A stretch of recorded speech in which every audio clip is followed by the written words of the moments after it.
بسم الله الرحمن الرحيم. الرحمن علم القرآن، خلق الإنسان، علمه البيان. الشمس والقمر بحسبان، والنجم والشجر يسجدان. والسماء رفعها ووضع الميزان، ألا تطغوا في الميزان، وأقيموا الوزن بالقسط ولا تخسروا الميزان. والأرض وضعها للأنام، فيها فاكهة والنخل ذات الأكمام، والحب ذو العصف والريحان. فبأي آلاء ربكما تكذبان؟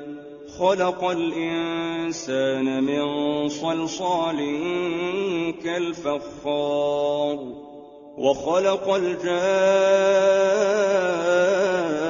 الجان من مارج من نار. فبأي آلاء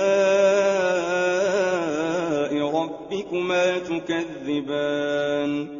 رب المشرقين ورب المغربين. فبأي آلاء ربكما تكذبان؟ مرج البحرين يلتقيان، بينهما برزخ لا يبغيان. فبأي آلاء ربكما تكذبان؟ يخرج منهما اللؤلؤ والمرجان. فبأي آلاء ربكما تكذبان؟ وله الجوار المنشآت في البحر كالأعلام. فبأي آلاء ربكما تكذبان؟ كل من عليها فان، ويبقى وجه ربك ذو الجلال والإكرام. فبأي آلاء ربكما تكذبان؟ يسأله من في السماوات والأرض كل يوم هو في شأن. فبأي آلاء ربكما تكذبان؟ سنفرغ لكم أيها الثقلان. فبأي آلاء ربكما تكذبان؟ يا معشر الجن والإنس إن استطعتم أن تنفذوا من أقطار السماوات والأرض فانفذوا، لا تنفذون إلا بسلطان. فبأي آلاء ربكما تكذبان؟ يرسل عليكما شواظ من نار ونحاس فلا تنتصران. فبأي آلاء ربكما تكذبان؟ فإذا انشقت السماء فكانت وردة كالدهان. فبأي آلاء ربكما تكذبان؟ فيومئذ لا يسأل عن ذنبه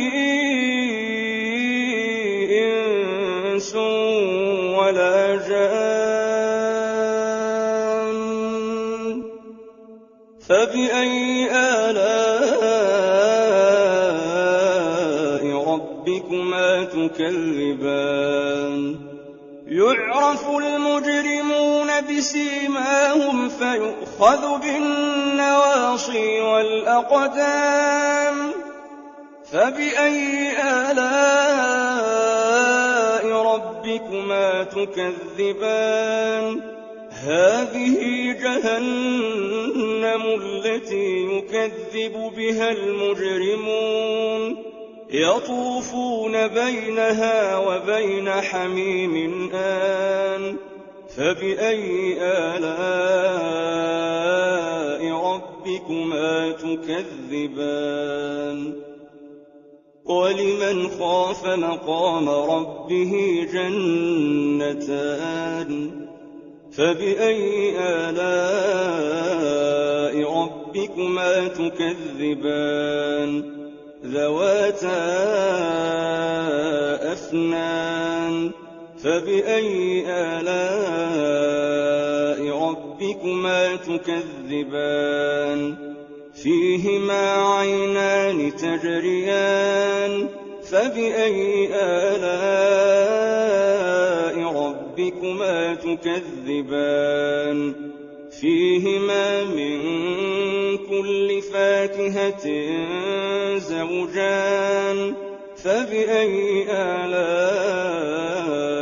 ربكما تكذبان متكئين على فرش بطائنها من استبرق وجنى الجنتين دان فبأي آلاء ربكما تكذبان فيهن قاصرات الطرف لم يطمثهن إنس قبلهم ولا جان فبأي آلاء ربكما تكذبان كأنهن الياقوت والمرجان فبأي آلاء ربكما تكذبان هل جزاء الإحسان إلا الإحسان فبأي آلاء ربكما تكذبان ومن دونهما جنتان فبأي آلاء ربكما تكذبان مدهامتان فبأي آلاء ربكما تكذبان فيهما عينان نضاختان فبأي آلاء ربكما تكذبان فيهما فاكهة ونخل ورمان فبأي آلاء ربكما تكذبان فيهن خيرات حسان فبأي آلاء ربكما تكذبان حور مقصورات في الخيام فبأي آلاء ربكما تكذبان لم يطمثهن إنس قبلهم ولا جان فبأي آلاء ربكما تكذبان متكئين على رفرف خضر وعبقري حسان فبأي آلاء ربكما تكذبان تبارك اسم ربك ذي الجلال والإكرام